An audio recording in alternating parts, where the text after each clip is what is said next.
Hey guys, and welcome to another episode of Sports Card Investing Targets. We're going to take a look at some more comparisons between PSA 10s and PSA 9s.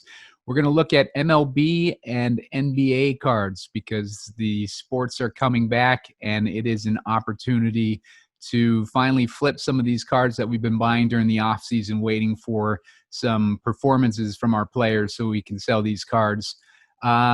Just a reminder, as always, to sign up for sportscardinvestor.com, their market movers plan, so you can have access to all this data that we show during these videos. You can use the promo code GRINDERS and get 20% off your first payment on any subscription. So let's get on with the cards. Give us a like, give us a subscribe, and let's take a look. So as always, we're going to reference my article that I write weekly. This particular article you can find in the sports cards section in the RotoGrinders homepage. We have usually about 2 articles going up weekly and 2 videos. So make sure you're checking that consistently so you can catch all the new content and not miss anything. And as always, if you're looking for even more great ideas, make sure to check out our RotoGrinders Discord. If you go in there and you join the sports card channel, there's all sorts of ideas being shared in there. Different players, different cards, whatever, people sharing their mail days. It's a great resource for finding out which cards might make good investments. So as I mentioned, we use Sports Card Investors Market Movers data for all these recommendations. You'll notice I put charts in these articles each week. These charts are directly off of that Sports Card Market Movers subscription. I recommend going with the annual. You pay $500 for an annual minus $100 for the 20% off. And that, for me, that paid for itself with just one auction where I was able to find a card that was worth about $1,500 and I was able to pay $800 for it. So one buy like that, pretty much the subscription pays for itself. And it's great in general for finding these cards that you want to target weekly. I always check this price movements by player or price movements by card list, sorted by the biggest percentage increases. I usually look for PSA 10 cards that have had big moves in the last 7 to 14 days. I check out those charts and I compare them to PSA 9s to see how much the PSA 9s are lagging, because the PSA 9s tend to follow that same trend as the PSA 10s. So when there's a discrepancy between those two charts, sometimes it'll present a good opportunity to buy those PSA 9s for a quick flip. First card that we're looking at is the Gleyber Torres 2018 Topps Heritage card. Not a huge fan of these cards personally, but I see an opportunity in the charts. So as I mentioned, here's an example of what I'm kind of looking for when I'm looking for these discrepancies. As you can see with Gleyber Torres, his cards have a tendency, if you look back here, to be pretty close together as far as the PSA 9s and the PSA 10s in tracking each other's trends. But if you look at the last 7 to 14 days or so, you can see that the PSA 10 has kind of broken away as far as that trend goes, and it's heading in a upward direction, whereas the PSA 9 has remained relatively flat. So you can see an opportunity here to buy that PSA 9 at a discounted price to where it usually follows that PSA 10 trend. To be a little more specific, the PSA 9 back on May 21st had hit about 40% of that PSA 10 value, and it's currently only at 24% of that PSA 10 value. So that's an opportunity to get a pretty big return on that PSA 9 if it's ever able to catch back up to that historic trend.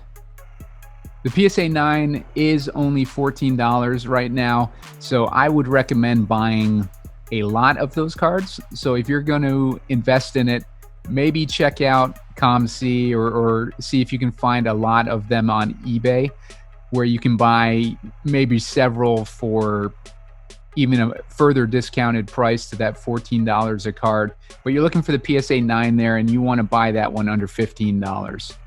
Next up, we're going to check out the Shohei Ohtani 2018 Topps Chrome Update card. And as you can see from this chart, the PSA 9 is catching up a little bit more than when I wrote this article originally a couple days ago, but you can see the PSA 10 is just shooting right up, and the PSA 9 is lagging just a little bit behind there. You can see back on May 30th, the PSA 9 was worth about 41% of that PSA 10 value, versus today where it's worth 32% of that PSA 10 value. So that gives you a potential for 20-30% upside if that PSA 9 price action can follow the PSA 10. The first basketball card we're going to look at is the Devin Booker 2015 Prism Basketball Base card, comparing the PSA 9 and the PSA 10 of those. I really like this Devin Booker chart. The PSA 10 had a pretty big spike and then consolidated a little bit, but staying above that upward trend, whereas the PSA 9 spiked, came down below the trend, and it's just been a little bit slower than that PSA 10 to begin swinging up again. But in general, you can see the gap is still very wide here versus back here where they were much closer together. Specifically, we're looking at about a 36% of the value the PSA 9 held back on June 7th versus today where it holds only about 25% of that PSA 10 value. So we could be looking at a potential for close to 50% upside, which we like to see in those cards that are worth over $100.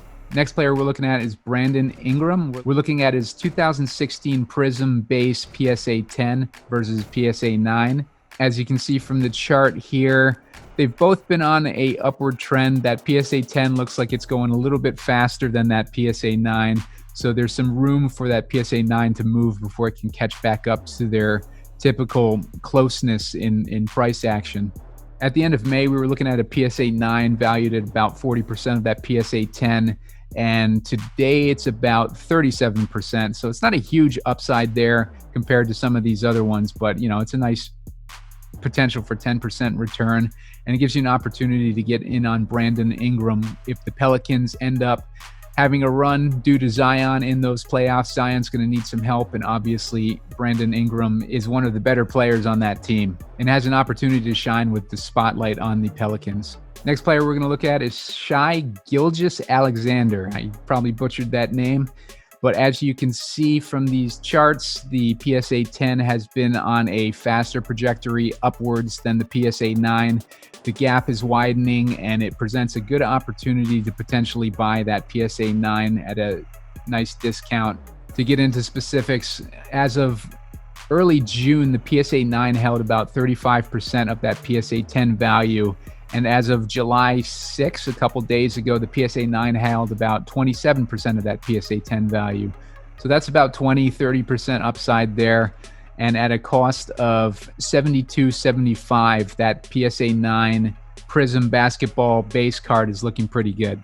One other chart that I wanted to show you, I don't have it in my article this week, but I mentioned it on our Sports Card Grinders show, which you can catch every Tuesday. Just check out the RotoGrinders YouTube channel. Make sure you're subscribed to that so you get notifications when our shows are posted. I wanted to compare the chart of the James Harden 2009 Topps Chrome Basketball Base PSA 10 to the Giannis 2013 Prism Basketball Base PSA 10. As you can see, another good thing about this market movers data, they tell you the population of the cards when you're comparing their charts.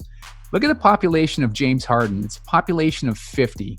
There's only 50 PSA 10s of that card, that 2009 Topps Chrome Basketball rookie card of his, versus a population of 2109 for that Giannis card. So there's a lot more of those Giannis PSA 10s than there are of the Harden PSA 10s. Harden's accomplished a ton in his career. He doesn't have any huge postseason accomplishments, but in general, Harden's had a great run over these past few years, and to find his rookie card at the same cost as Giannis with a much lower population is, to me, represents an overlooked player in Harden. I wouldn't be surprised if James Harden has a few good performances during this playoffs if his card shoots up past that Giannis card. I think it's undervalued here at about $3,000. It's a big investment, but I think there's more upside than downside with it. That's it for this week, guys. Make sure to give our video a like and subscribe to our YouTube channel. Turn on the notifications so you get an alert whenever we're posting this new content, these new videos. We drop Sports Card Grinders every Tuesday. I'm posting these target videos every Wednesday or Thursday, depending on what the schedule is like. And make sure to check out sportscardinvestor.com, where if you sign up for any subscription, Using the promo code GRINDERS, you'll get 20% off your first payment on those subscriptions. I highly recommend the Market Mover subscription, though, because that's the one where it's going to give you the access to all these tools and data that we use to make these informed decisions when buying our cards. Definitely recommend the annual. As I mentioned a few times, the annual, you're going to get 20% off your first payment on that subscription, which is for the entire year versus only 1 month if you're doing the monthly. So check that out, and check out RotoGrinders.com. The homepage, you'll see a link to the sports card section where we're dropping all our articles and videos. Go to those articles, click on the links. They'll take you directly to these targets that we're mentioning in these videos. And we do make a commission for those, but you can buy any card you want and we'll make a commission just as long as you click through our links. And we definitely appreciate it. It helps us keep this content flowing. So thanks again, and we will see you next week.